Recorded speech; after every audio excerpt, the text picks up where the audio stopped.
Tom, let's talk about the significance of this additional investment and how much of a difference you think it will make. Well, we're adding $1 million to our investment in the immigration rights community.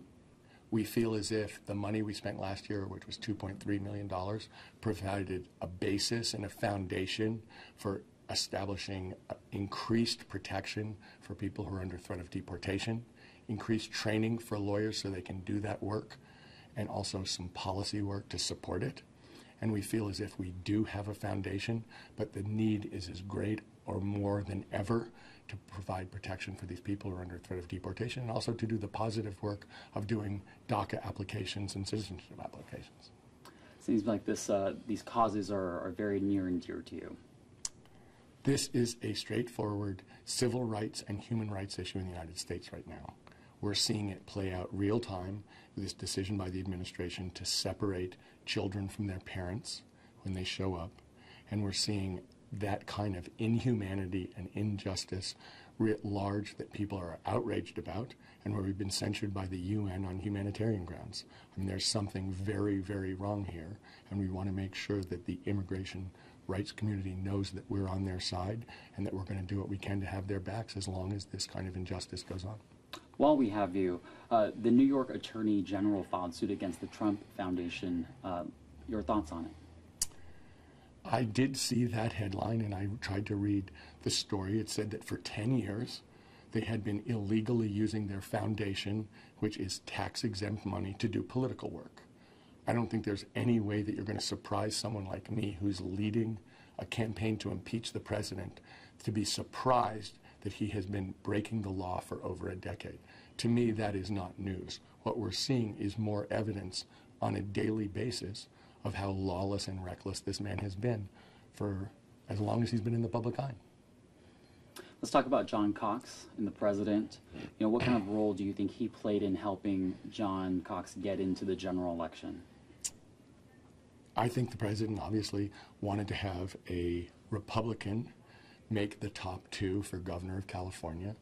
I think that in any case there were a number of very qualified Democrats who split the non-Republican vote. So it really isn't surprising in a state that has approximately 25% Republicans that a Republican can get in where there are tons of very qualified and talented and effective Democrats splitting the rest of the vote. I think it's pretty normal.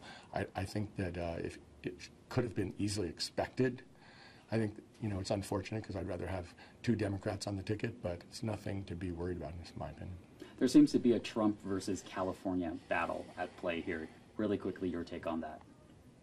Well, I think that California, under Jerry Brown, and with a number of very talented and determined elected officials, has taken the lead in terms of opposing the kinds of injustice that Mr. Trump seems to think are, you know, popular and that will define his presidency. So I think we should be proud of the fact that we're an inclusive society, proud of the fact that we're an innovative society, proud of the fact that we have an effective democracy that actually works, and proud of the fact that we really are trying to move forward in a positive way into the future together instead of trying to divide society in a very destructive and bigoted way.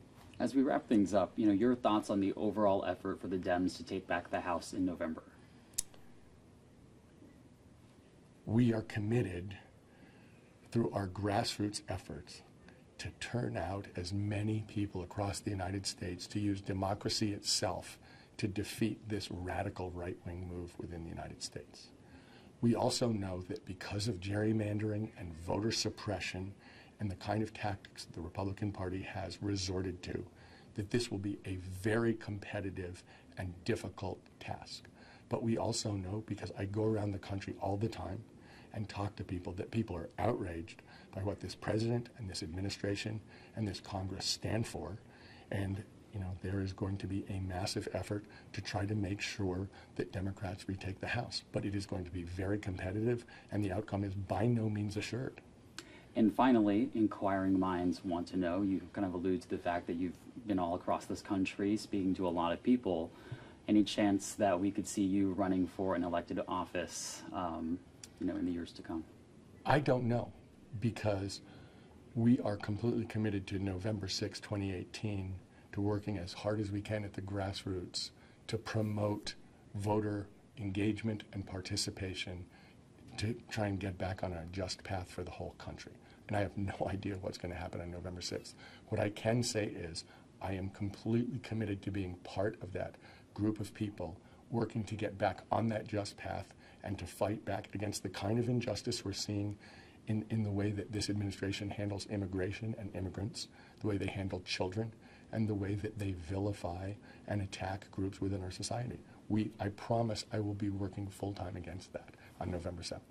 Anything else that you'd like to add that we didn't touch on? Yes. I think that the United States is obviously missing a huge point, which is a positive vision for the future, because we have traditionally been the country that morally and intellectually leads the world. And we are on a very bad path. But there is nothing to say that we should not be right back on that leadership path around the world, standing up for what's right and making sure that every American is part of that forward progress that really has characterized us for 250 years. Stay right there for me for a two-shot for editing purposes. So what's your next speaking engagement? Right here, after this? After this. I've been doing these town halls. So I was in Reno yesterday. I was in Seattle the day before, and I think I'm in Sacramento next. And I honestly don't know when it is. It's sometime in the next couple of days. And then I think after that, I am in Omaha. You know, people are saying, it is actually interesting. I am going to a bunch of red states. Mm-hmm. And we still, I think, draw a particular group of people that want to sit in a room and discuss impeachment. Mm-hmm. But we are going to South Carolina, Cincinnati, places that you normally think of as pretty red.